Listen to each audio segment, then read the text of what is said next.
What's going on, everyone? It's me, it's Jinsula. I hope you're having a good day, and welcome to today's Pokemon Go video. Alright, so today we're going to be doing a tier list for all of the Ultra Beasts in Pokemon Go. As of right now, we have every single one of them in the game, and some of them are really good, while others are not so good. That's what this video is going to be determining. I'm going to be going over every single one of the Ultra Beasts and talking about whether or not there's something you should go after. Alright, so let's get started.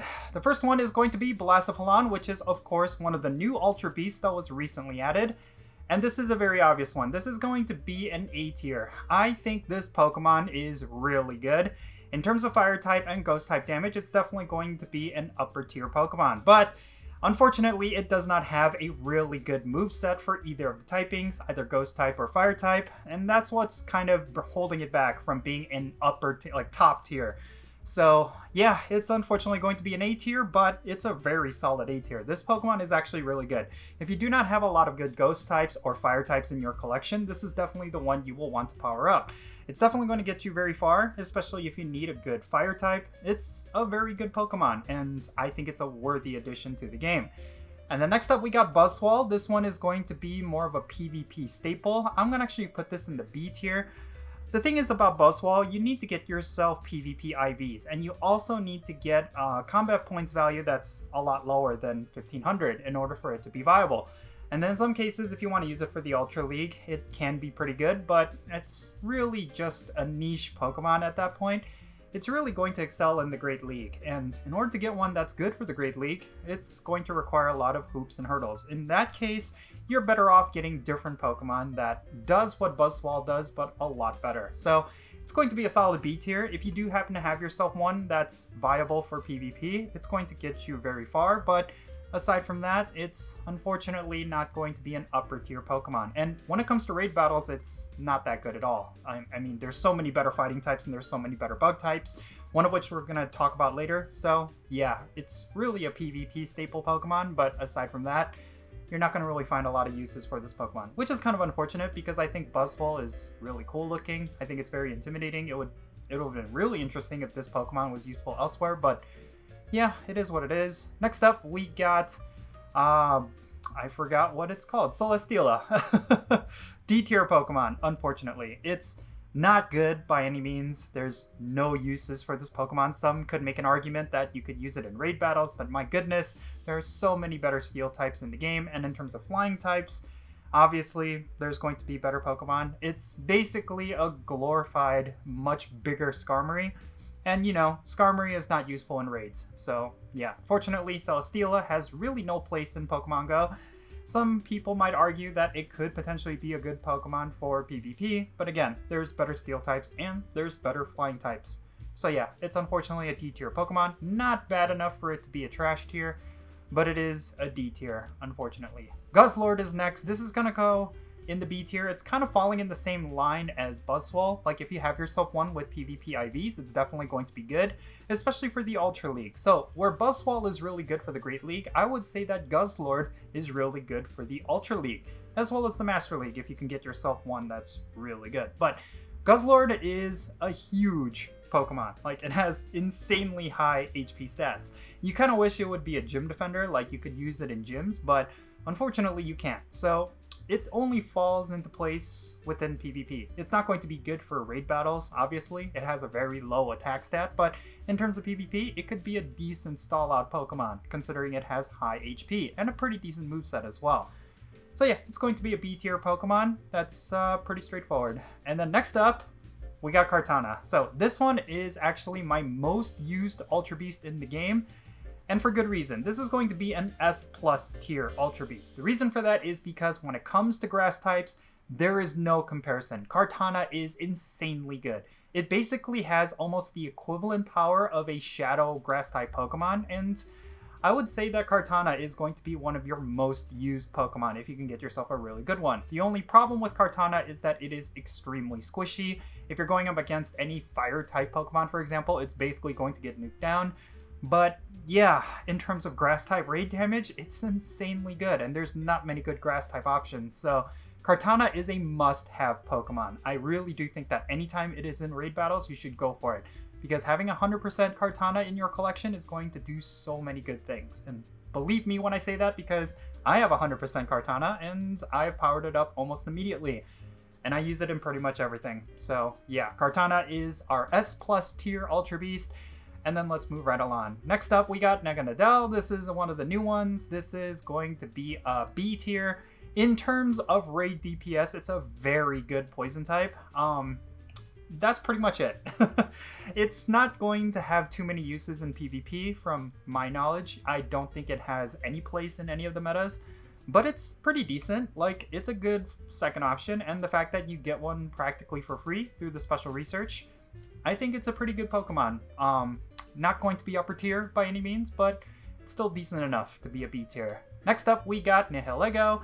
Now, this one is going to be S tier. Nihilego is actually basically the best poison type in the game that's not a Mega Evolution or a Shadow Pokemon.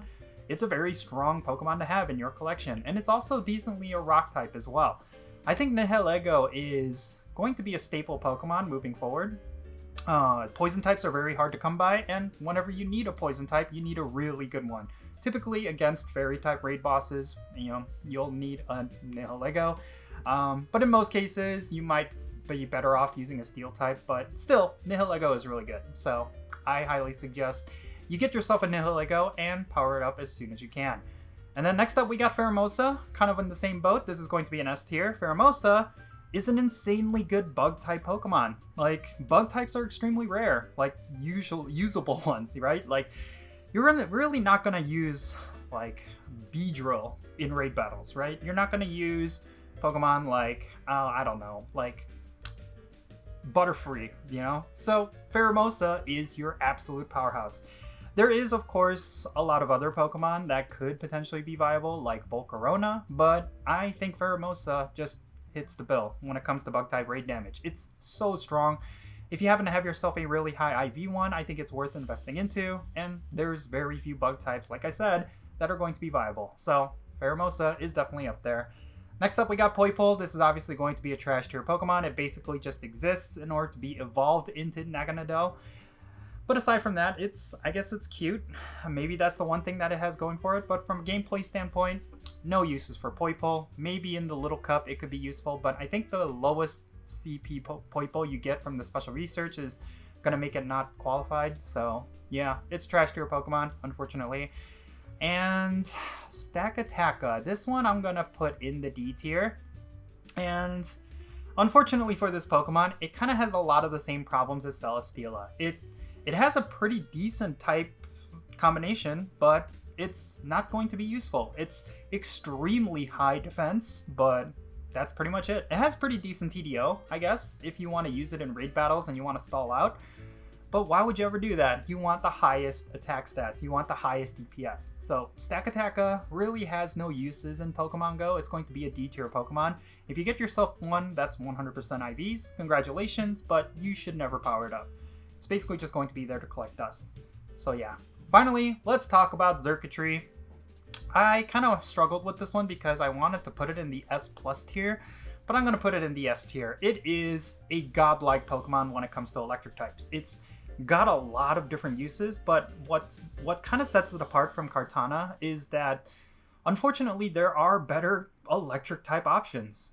There's Shadow Raikou, for example. There's certain Pokemon that are a little bit more budget friendly. Xurkitree kind of falls prey to a more bloated type. So I think this Pokemon had the potential to be an S+ tier, kind of joining Kartana up here because they have much of the same benefits, but I think Xurkitree is going up against so many more electric types compared to Kartana with grass types that it's going to be an S tier. There's going to be better options out there, and it's not going to be like the be-all end-all that Kartana is, but yeah.